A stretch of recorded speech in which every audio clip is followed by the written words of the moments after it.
बिस्मिल्लाहिर्रहमानिर्रहीम class number 3 आहे या लेक्चर नंबर 3 आहे।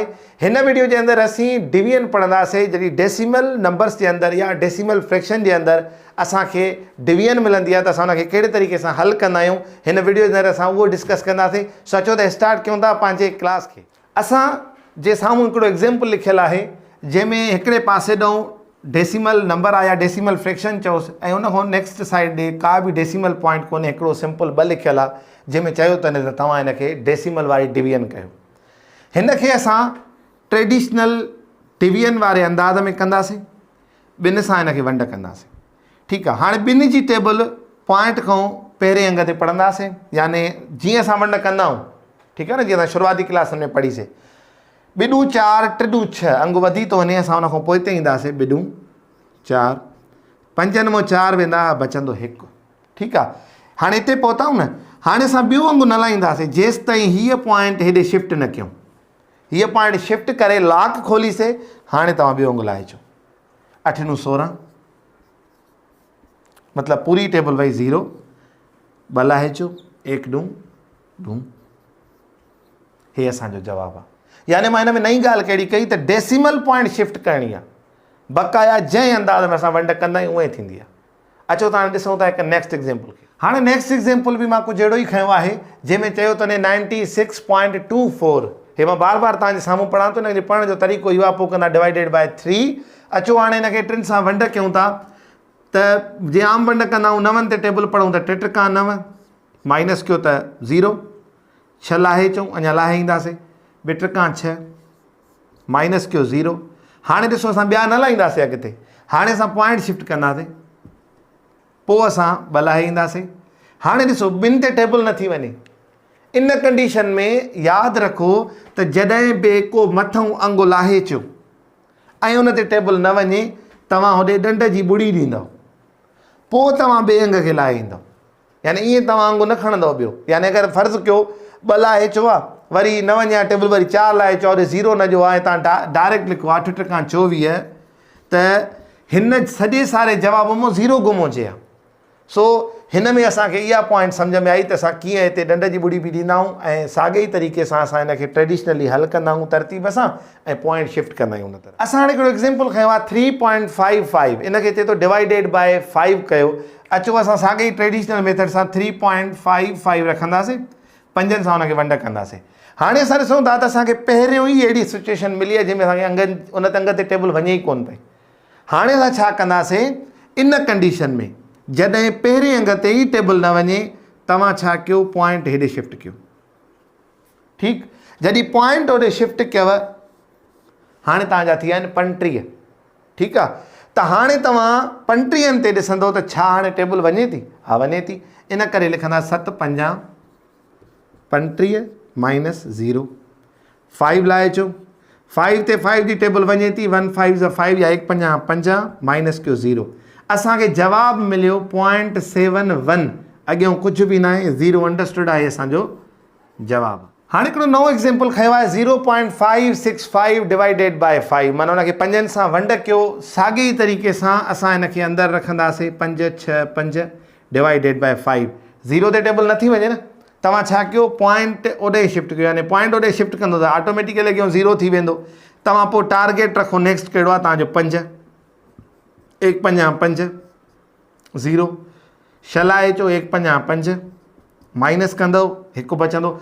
ॾिसो मां स्पीड सां छो थो वञा, जिते तव्हांजी पॉइंट नेसेसरी आहे उते मां तव्हांखे बार बार सम्झायां थो। बाक़ी जेके शयूं मोस्ट रिपीटिंग आहिनि, जस्ट हुनखे बसि टच करे असां अॻिते हलिया हलंदासीं।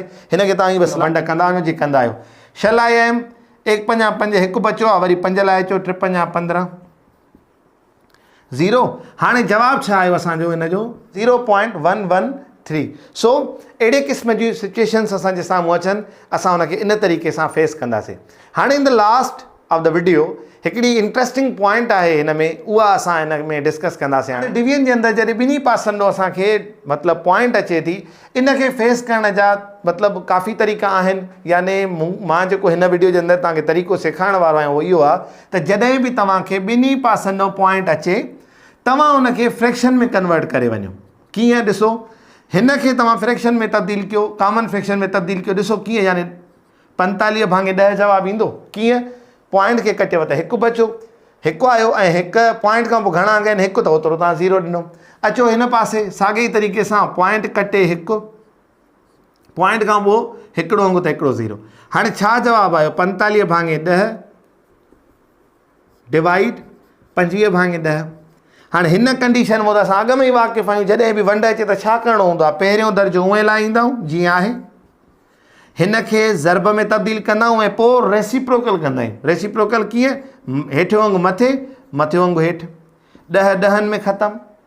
हिन ते टेबल वञे थी पंजनि जी? हा वञे थी। ना 50 45, 5 50 25, 9 भाङे 5 जवाबु आयो। ठीकु आहे, बसि हिते एंड था कयूं। पर हिते हे जवाबु चए थो हेॾे इहो कीअं?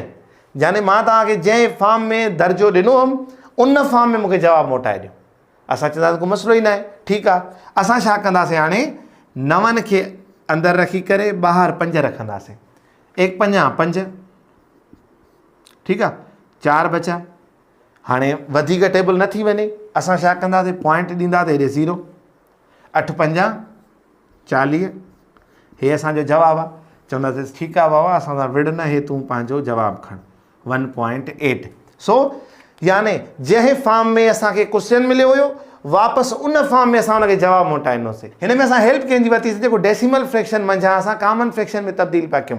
हिकिड़ो एग्ज़ाम्पल ॿियो हल कयूं था त जीअं तव्हांखे अञा वधी करे जो कॉन्सेप्ट क्लियर। हाणे असां ॾिसूं था असांखे नेक्स्ट एग्ज़ाम्पल मिलियो आहे 3.2 डिवाइडेड बाय 4.0। असांखे ख़बर आहे त जॾहिं डिवाइड जे ॿिन्ही पासनि अकेलो हुजे त असां हूअं कुहाड़ीअ वारी वंड कयूं आहे, पर हिते असांखे ॿिन्ही पासनि जो पॉइंट मिली आहे, त इन करे असां हिनखे डेसिमल फ्रैक्शन में कॉमन फ्रैक्शन में तब्दील कंदासीं। कीअं? 32 जे हेठां 10 ॾींदासीं, यानी पॉइंट कटे 1 पोइ 0। हाणे हीअ बि पॉइंट कटे 1 पोइ 0, यानी 32 भाङे 10 डिवाइड 40 भाङे 10। ठीकु, हाणे छा करिणो आहे?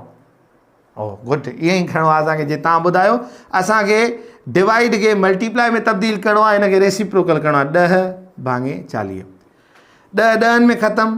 हिन ते टेबल वञे थी, यानी चौके जी बि मुंहिंजे ख्याल में डायरेक्ट वञे थी। कीअं? 8 चौंक 32, 10 चौके जी 40, यानी 2 जी पढ़ो या कीअं तव्हांजे मथां अचो। 4 ॾूं 8, 5 ॾूं 10, जवाबु आयो आहे 4/5। ऐं अल्हम्दुलिल्लाह असांजो कमु थी वियो, पर कमु न थियो आहे। कीअं? असांखे हे वरी रिक्वायर कंदो त मां तव्हांखे डेसिमल में ॾिनो, मूंखे वापसि डेसिमल में ॾियो। ओके, को मसइलो न आहे। असां छा कंदासीं? हिनखे कुहाड़ी ठाहींदासीं, जे ठाहींदा आहियूं नंढे हूंदे वांगुरु। ठीकु आहे, हाणे असां हिन जी हिन ते टेबल पढ़ंदासीं, न थी वञे, पॉइंट जे ई 0 ॾींदासीं। हाणे वञेसि थी 8 5 40 0, यानी 0.8 माना 0.8। ही तमामु सिंपल कंसेप्ट आहे, ॻाल्हि सिर्फ़ु सम्झण जी आहे। अलाह साईं तव्हां सभिनी खे वॾी हयाती ॾींदो, ख़ुदा ताला तव्हांजे इल्म में इज़ाफ़ो कंदो। तव्हांजे साम्हूं होमवर्क आहे, हिनखे हल कयो, इंजॉय कयो हिननि क्लासनि खे। वरी मिलंदासीं हिकु नेक्स्ट क्लास में, तेसिताईं गॾु जो असां सां। अस्सलामु अलैकुम वरहमतुल्लाह।